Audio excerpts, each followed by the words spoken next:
नमस्कार दोस्तों, आप देख रहे हैं जीके ऑंकर यूट्यूब चैनल। चंद्रयान-3 लाइव अपडेट। भारत का तीसरा चंद्र मिशन दिन ब दिन चंद्रमा की ओर बढ़ रहा है, क्योंकि अंतरिक्ष यान का लैंडर मॉड्यूल चंद्र सतह से सिर्फ 157 किमी दूर है।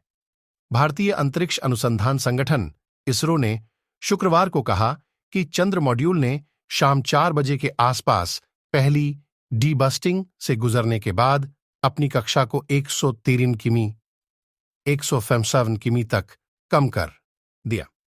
दूसरा डीबूस्टिंग ऑन ऑपरेशन 20 अगस्त 2023 को सुबह 2 बजे के आसपास निर्धारित है। चंद्रयान-3 पर लाइव अपडेट यहां देखें। Chandrayaan-3 live update. चंद्रयान-2 की आंशिक विफलता। इस बार चंद्रमा पर नरम लैंडिंग का मार्गदर्शन कैसे कर सकती है? भारत का चंद्रयान-2 जो 2019 में आंशिक रूप से विफल हो गया था, चंद्रयान-3 की सफलता की कुंजी साबित हो सकता है यदि चंद्रयान 23 अगस्त को चंद्रमा की सतह पर नरम और सफल लैंडिंग करता है। भारतीय अंतरिक्ष अनुसंधान संगठन इसरो प्रमुख एस सोमनाथ ने इस महीने की शुरुआत में कहा था कि हमारे पास चंद्रयान-2 पर जो ज्ञान था, हमने उसका उपयोग यहां चंद्रयान-3 मिशन में किया है। भारत का चंद्रयान-2 जो 2019 में आंशिक रूप से विफल हो गया था, साबित हो सकता है चंद्रयान-3 की सफलता की कुंजी यह है कि चंद्रयान 23 अगस्त को चंद्रमा की सतह पर सॉफ्ट और सफल लैंडिंग करता है। भारतीय अंतरिक्ष अनुसंधान संगठन इसरो के प्रमुख एस सोमनाथ ने इस महीने की शुरुआत में कहा था कि चंद्रयान पर हमारे पास जो ज्ञान था, 3 का 2 हमने यहां चंद्रयान-3 मिशन में उपयोग किया है। चंद्रयान-3 पानी, जल स्रोतों और खनिजों की पहचान करने में मदद करेगा। Tata institute of fundamental research के खगोल विज्ञान प्रोफेसर मयंक एन वाहिया ने कहा कि चंद्रयान-3 चांद की सतह पर उतरने वाला है।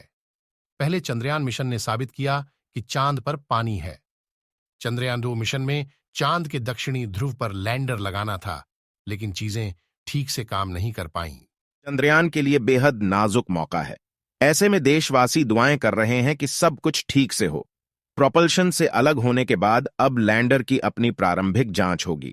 इसरो का कहना है कि लैंडर में 4 मुख्य थ्रस्टर्स हैं। ये लैंडर को चंद्रमा की सतह पर आसानी से उतरने में सक्षम बनाएंगे। साथ ही अन्य सेंसर का भी परीक्षण करने की आवश्यकता है। चंद्रयान-2 का मॉड्यूलर मिशन उल्लेखनीय रूप से सफल रहा। चंद्रमा पर उतरना कितना मुश्किल है, इसका अंदाजा लगाने के लिए आप देख सकते हैं कि रूस लूना 25 को उतारने में सफल नहीं हो सका। मुझे पूरा यकीन है कि 23 अगस्त को सफल लैंडिंग होगी। चंद्रयान-3 हमें पानी, जल स्रोतों और खनिजों की पहचान करने में मदद करेगा। चंद्रयान अभी इस समय कहां पर है और आगे इसे और कौन-कौन सी चुनौतियों का सामना करना है, जानने के लिए वीडियो को अंत तक जरूर देखिएगा।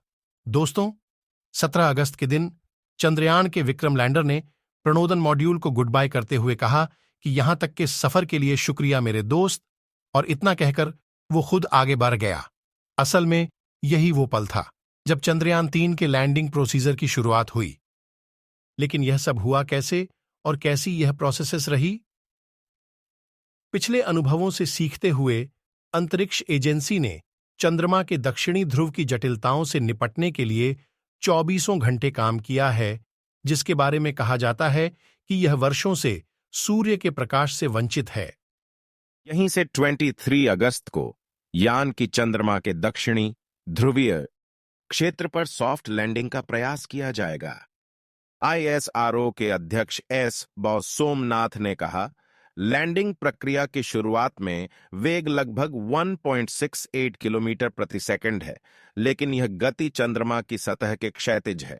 यहां चंद्रयान-3 लगभग 90 डिग्री झुका हुआ है। इसे लंबवत करना होगा। क्षैतिज से ऊर्ध्वाधर दिशा में बदलने की यह पूरी प्रक्रिया गणितीय रूप से एक बहुत ही दिलचस्प गणना है। हमने कई बार इस प्रक्रिया को दोहराया है। यहीं पर हमें पिछली बार चंद्रयान-2 समस्या हुई थी। उन्होंने कहा कि इसके अलावा यह सुनिश्चित करना होगा कि ईंधन की खपत कम हो, दूरी की गणना सही हो और सभी गणितीय मानक ठीक हों। 14 जुलाई को प्रक्षेपण के बाद से 3 हफ्तों में इसरो ने चंद्रयान 3 को पृथ्वी से दूर चंद्रमा की 5 से अधिक कक्षाओं में चरणबद्ध तरीके से स्थापित किया है। चांद की सतह पर कब उतरेगा चंद्रयान? इसरो के मुताबिक लैंडर के 23 अगस्त को शाम 5:47 बजे चंद्रमा के दक्षिणी ध्रुव पर उतरने की उम्मीद है।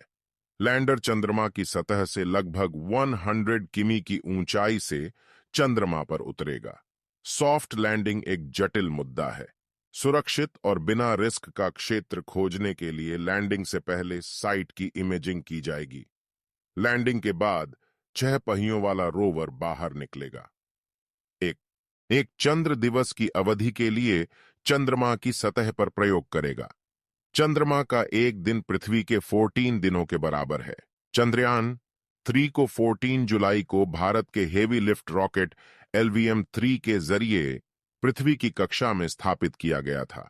इसके बाद 1 अगस्त को इसने पृथ्वी की कक्षा को छोड़कर चंद्रमा की ओर बढ़ चला था। देखने के लिए धन्यवाद।